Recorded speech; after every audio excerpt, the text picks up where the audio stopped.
তামিল সিনেমার নায়ক ও রাজনীতির নতুন মুখ। থালাপতি বিজয়কে ঘিরে এখন তামিলনাড়ুর উত্তাল। গত শনিবার করুরে তার দল তামিলাকা ভেট্রি কাজাগমের জনসভায় অগণিত মানুষের ভিড় হয়। প্রচণ্ড চাপাচাপি ধাক্কাধাক্কিতে মানুষ মাটিতে লুটিয়ে পড়লে ভয়াবহ পদপিষ্টের ঘটনা ঘটে। এতে 10 জন শিশুসহ 41 জন প্রাণ হারিয়েছেন, আহত হয়েছেন শতাধিক। এলএমই সার্টিফাইড বিশ্বসেরা কপারে তৈরি ওয়ালটন কেবলস, যা আপনার স্থাপনাকে রাখবে সব সময় নিরাপদ। ঘটনার পরই শোকাহত বিজয় করুর ছেড়ে চেন্নাই ফিরে আসেন।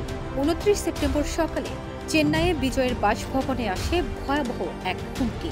অজ্ঞাত পরিচয় বার্তায় বলা হয়, বিজয়ের বাড়িতে রাখা হয়েছে বোমা, যে কোনো মুহূর্তে বিস্ফোরণ ঘটতে পারে। মুহূর্তেই নড়ে চড়ে বসে চেন্নাই পুলিশ। বোম স্কোয়াড ও ডগ স্কোয়াড দ্রুত ঘটনাস্থলে পৌঁছে তল্লাশি চালায়।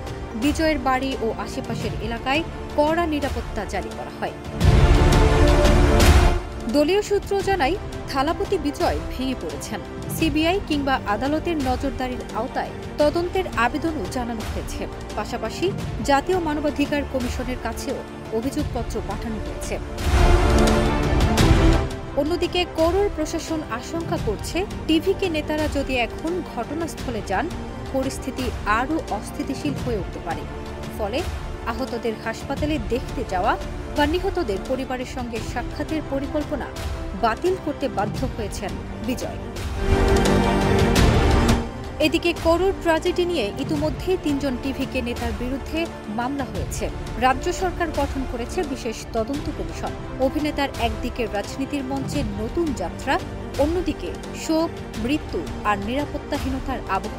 এ যেন এক ভয়ঙ্কর পরিস্থিতির মুখে থালাপতি বিজয়। ফারজানা নিকিতা, দেশ রূপান্তর।